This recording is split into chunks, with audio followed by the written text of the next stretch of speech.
तो चलिए बढ़ते हैं आज की इस कहानी की ओर। घटना आज से काफी साल पुरानी है।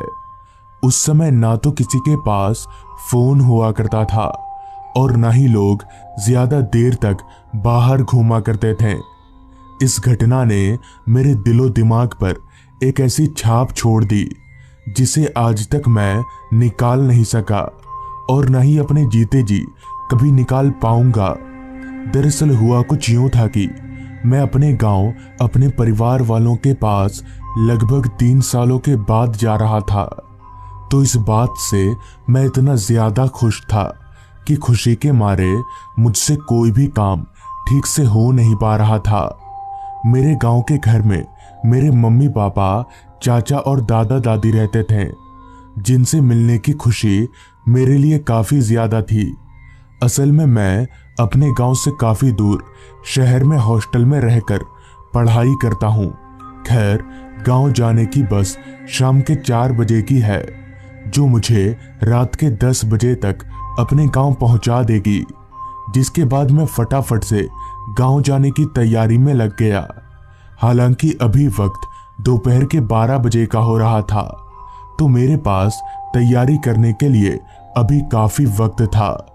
सारी तैयारी कर लेने के बाद ठीक शाम के 3:30 बजे मैं हॉस्टल से निकलकर नजदीकी बस स्टॉप पर पहुंचा, जहां मेरे गांव जाने की बस पहले से ही लगी हुई थी।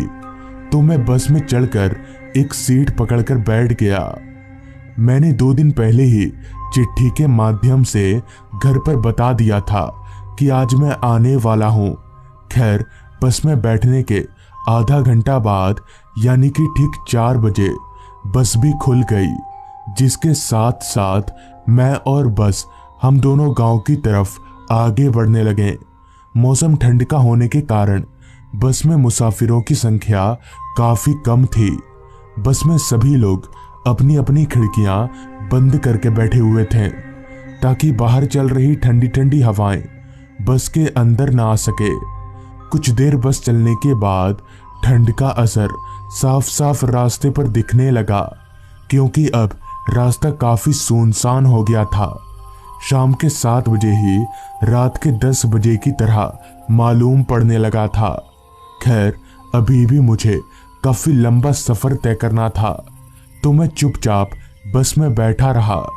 बस आगे बढ़ती चली गई और एक पर एक मुसाफिर अपनी मंजिल पर उतरने लगे। अब बस मेरे गांव के बस स्टॉप से 10 किलोमीटर ही दूर रह गई थी और बस में इक्का दुक्का मुसाफिर ही बचे थे कि तभी काफी रफ्तार से चल रही मेरी बस अचानक से बंद पड़ गई। पहले पहले तो मुझे लगा कि बस को ड्राइवर ने किसी स्टॉप पर बंद किया है, मगर जब बस ड्राइवर के बार बार स्टार्ट करने की कोशिश करने पर भी जब बस स्टार्ट नहीं हुई, तो मुझे समझ आ गया कि जरूर कुछ दिक्कत है। जिस पर मैंने चिल्लाकर कंडक्टर से कहा, क्या हुआ कंडक्टर साहब, बस स्टार्ट नहीं हो रही क्या? इस पर कंडक्टर ने जवाब दिया, लगता तो ऐसा ही है साहब, रुकिए मैं उतर कर देखता हूं। जिसके बाद कंडक्टर बस से उतरा और कुछ देर बाद जांच पड़ताल करने के बाद बोला, लगता है बस के इंजन में कोई परेशानी आ गई है, बस आगे नहीं जा पाएगी।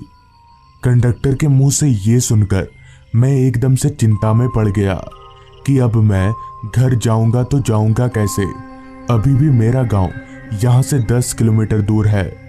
देखते ही देखते बस में बचे इक्का दुक्का मुसाफिर बस से उतरने लगे, जिसके साथ साथ मैं भी बस से उतरा।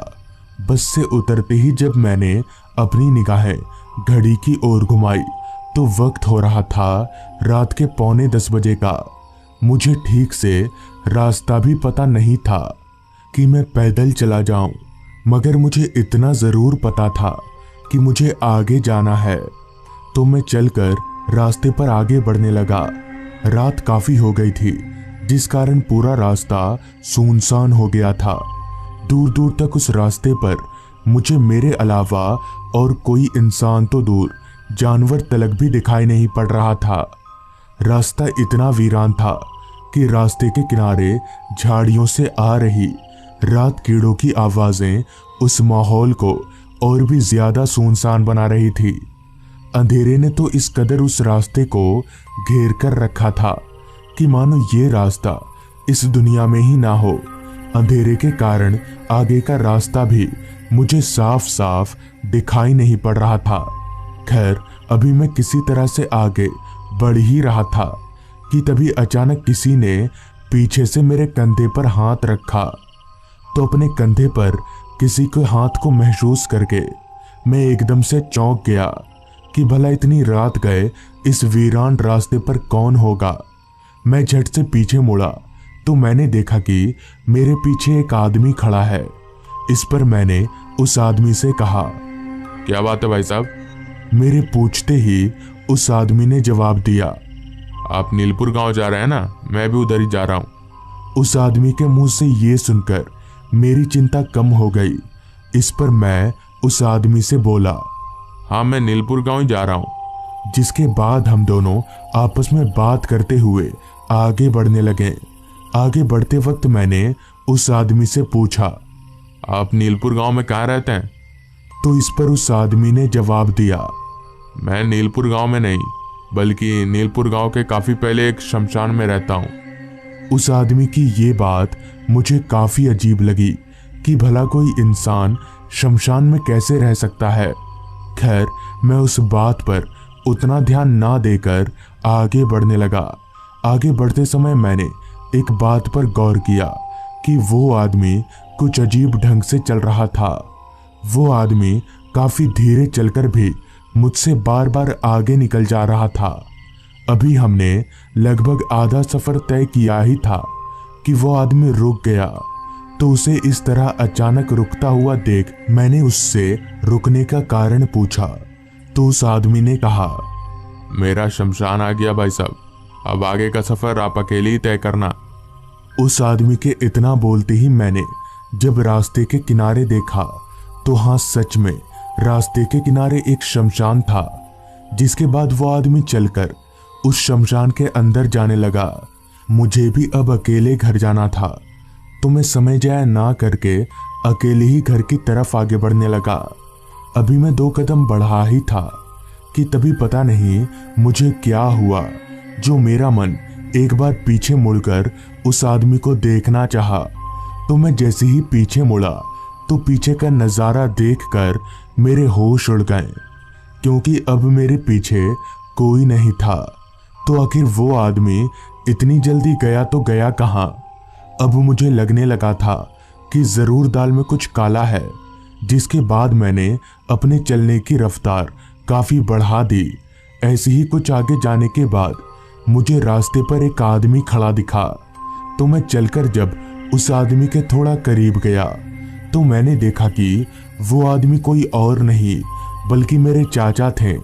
इतनी रात गए इस सुनसान रास्ते पर चाचा को देखकर मैं चौंक गया और चाचा से कहा, अरे चाचा, आप इतनी रात गए यहाँ पर क्या कर रहे हैं? इस पर चाचा ने कहा, मैं तुझे ही लेने आ रहा था। जिसके बाद मैंने अपनी पूरी आप बीती चाचा को बताई। तो चाचा ने कहा, वो आदमी भूत है।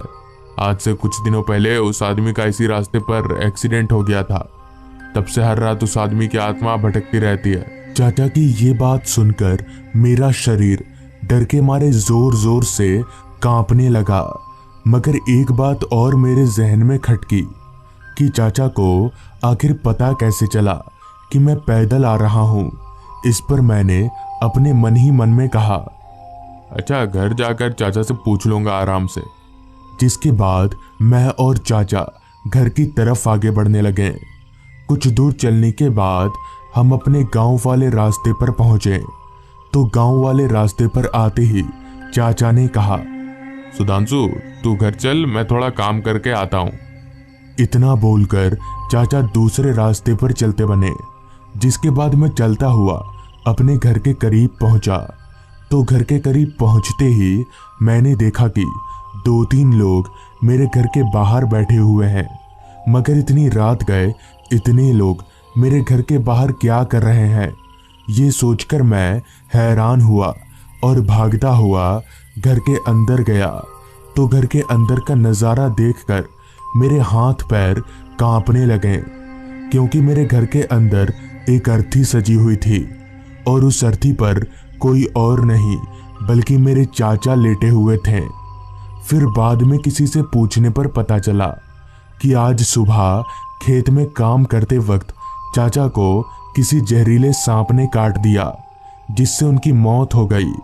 और अभी थोड़ी देर पहले जो मुझे चाचा मिले थे वो असली चाचा नहीं बल्कि उनकी आत्मा थी, जो सिर्फ मुझसे मिलने के लिए आई थी। तो दोस्तों, ये थी आज की कहानी।